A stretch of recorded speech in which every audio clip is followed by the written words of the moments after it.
Okay, bless me. Excuse me, I just sneezed. This is week 3 of my light work. And number 3 of the Artist's Way. So let's just dive into this, shall we? And I'm trying to get it together. I just came off of my run. So we are on the floor while I am still doing some post-work recovery before I hop in the shower. So let's get this done because everybody's coming over. It's Easter Sunday. My auntie is surprising everybody. She's in town, don't nobody know. So it's gonna be cool. So anyway, let's just dive right in because it's a great day. So what I learned this week, recapping and looking back, and the name of this week was Recovering a Sense of Power. And it wanted us to come into and feel coming into another level of power. And this week, the soundtrack for me was Tems. I was listening to a lot of Tems. And even though today, though, on my run, I went back and listened to Forrest Frank because I always listen to Tems on my run. But anyway, I was listening to a lot of Tems, a lot of during meditation for my soundtrack. My mind is for sure one. But also it asked for us to have open-mindedness spiritually. And one of the things I loved about this week is that being more present and tapping into another level of power made me realize that answered prayers happen more than, I guess, what you could imagine, or just have been thinking recently. Because I know when you're, well, I'll speak for myself, in a stuck place, I tend to want to do these grandiose things to, I guess, get out of it. And I think that's just a reaction from a block, is trying to overcompensate. And just being present just made me realize just even the tiniest of things I've prayed for and asked for have been, granted or given in a different context. And I think this week made me realize that even more. And it put note to the saying, asking you shall receive, and the scripture that says that as well, and implying that, that the more we see it, the more inhabit, then we have to be grateful and also be in a spirit of expecting. When you're blocked or feeling that you're stuck in this place, it always feels like doubt and hope could be a little loud, or try to be a little loud, and you just have to really shut them up, like quick. And the quicker that you are in a heart of expecting and manifesting and realizing that if it's good, it's of God and you can get it and you'll be blessed with that, the easier it is for you to not slip back into those doubts or get rid of them as quickly if you weren't progressing with spiritual growth. And for me, it kept saying that we're in a creative recovery, but it feels to me that like I'm in a spiritual recovery. I know one goes into the same, but I just never felt the creative was what needed to be worked on so much so, because I think it's a result of, but I did understand that my spirituality and inner workings needed to be addressed, and to get this sense of power that I need to become more familiar with all the time. And so it feels like a spiritual recovery for me, more so than a creative one. The other lesson that I noticed from this week is that you have to claim something.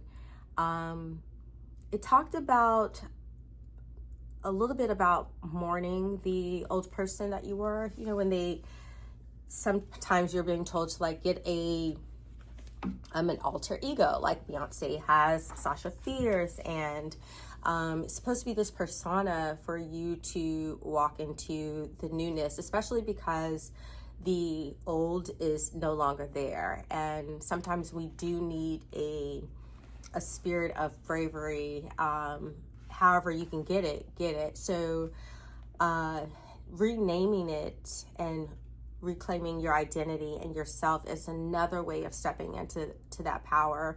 And you can't really say what you want to pray for until you can claim that. Yeah, I think I just said a thing. That's why it's powerful to say what you want to be, because you have to be careful what you pray for, and you don't want to just misname yourself or the things you would like to do, pairing with your spirituality, because if you get what you ask for, then you don't want to get the wrong thing. So it's super important to know who you are, and to walk into that and to claim it. And that's a confidence that, sometimes you have to work on all the time. I would imagine that everybody does. I don't think it's just something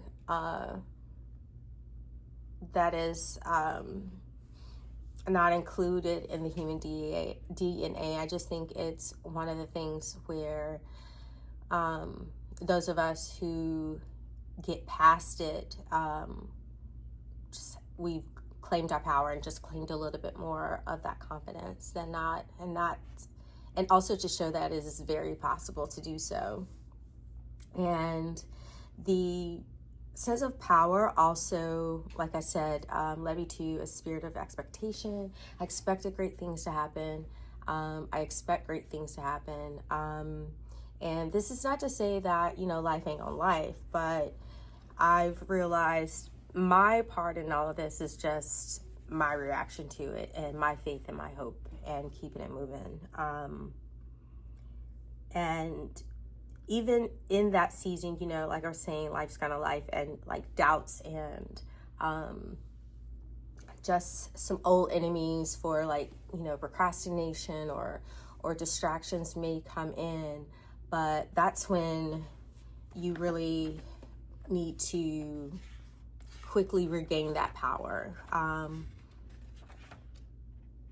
It's the duration that you want to change between it. So even if you lose it, it's just for a second. It's not like you're gonna sit in that wilderness. And I think a loss of power, I believe my loss of power came from shame.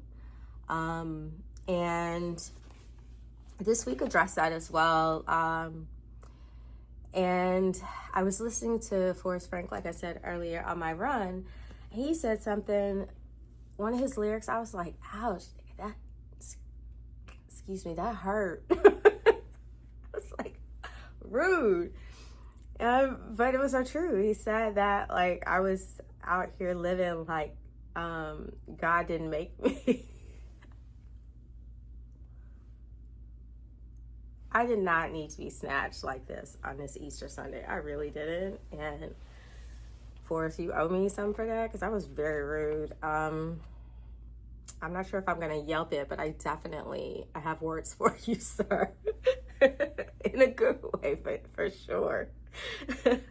But it talked about how sometimes life we can encounter unsolicited and useless criticism. And I'm sure you know what I'm talking about, and it's that feeling where it's not anything that is bringing you up or uplifting in words or in encouragement and circumstances or anything. And sometimes it can come from other people, and sometimes it could come from us. Like, we could do it to ourselves. But the craziest thing is that it can cause a shame, and then that shame could turn into a rotating cycle, and then you have spun yourself into a block where the only way to get out of that is nurturing yourself and self-love. And I think that's why it's so important in this journey to take yourself out on artist dates, because it's part of that reclaiming of power, but also that nurturing and feeding your spirit in a different way for you to see your blessings. And that's one of the things I've noticed, how I've seen the growth that this week also talked about, just looking back in the past 3 weeks and noticing just the smallest of changes that I have made that I'm really, really proud of. Or if there's something where it doesn't sit right with me, I am quick to go about it and say that. And the shame part, I believe, is what was one of my blocks and was one of the causes for the other things and little mountains and straight up enemies, like, gross, can't stand them. But anyway, just those things that I really don't need in my life, those types of energy, whether from someone, circumstances, place, or thing, honey, period. So I'm really proud of myself and just looking at that growth and the results, and knowing like that criticism that if you got, that was not from anybody. Child, that wasn't for you. It wasn't. It's that most of the time people that do that are just projecting their own fear, excuse me, and self-hatred. And honestly, they might see you taking off and you're doing something that they wanted to do, but they don't know how to exercise their own power. So when they see you, that's what gets spewed. Excuse me. So it's just one of those things where you just have to be careful on, honestly, what you let in also. Saw Sinners last night, and that's one of the things that I took from the movie as a spiritual message, is that you have to be careful of what you let in into your sacred spaces and around things that you care about and love. So for instance, when, I'm not going to go into the whole thing, but a lot of the places that were infiltrated by outside forces were actually like, represented in the form of buildings. But also the church, it represented places that, near and dear, that the fellowship, etc., just how things can infiltrate and break up all of the goodness surrounding that. So I have to be really careful about what you take in, and to actually notice if the criticism is good for you. Like, for instance, the criticism that I got when I listened to Forrest Frank's lyrics earlier, that was a criticism. But was it something that was trying to tear me down? Absolutely not. Like, it snatched me right on up. So it did not tear me down. But at the same time, the realization when you look back, you're like, oh snap, please clock my tea, honey. You know, clock it. So, also the thing I realized this week, it addressed pace, and which I think was really encouraging, because if you're like me, then it's not so much that I take for granted the process. It's just that I be wanting the process to hurry up. Like, what are you doing? Like, please push the brakes, right? It's so funny because sometimes I find myself procrastinating, but when it's getting from like point A to point B of like actualization of my ideas or whatever, like procrastination is one of those things I'm like, nah, ain't nobody got time for that. But excuse me, I just realized that success is, you know, it's a journey that comes with ebb and flows, and the things that you have to, you know, sustain along that way, especially as an indie artist, like the hope you have to sustain on the way, because like literally joy could take a lifetime, like your dreams rather, it could take a lifetime, but there's like the pieces of joy that you have to find along that path, and that is not always an easy pill to swallow for me. And it was reassuring to hear that, not that it made me feel better, I'm just gonna be honest, but how that is just life for everybody else, is that it's going to come in ebbs and flows, and that the pace even of the week, with successes, it'll be several behind each other, and then there'll be like a week or so of, there'll be rest. Like everything comes with a resting point. I think in my mind, I wished the longevity of everything, like with things I'm creating, etc., were longer in span than what they are now.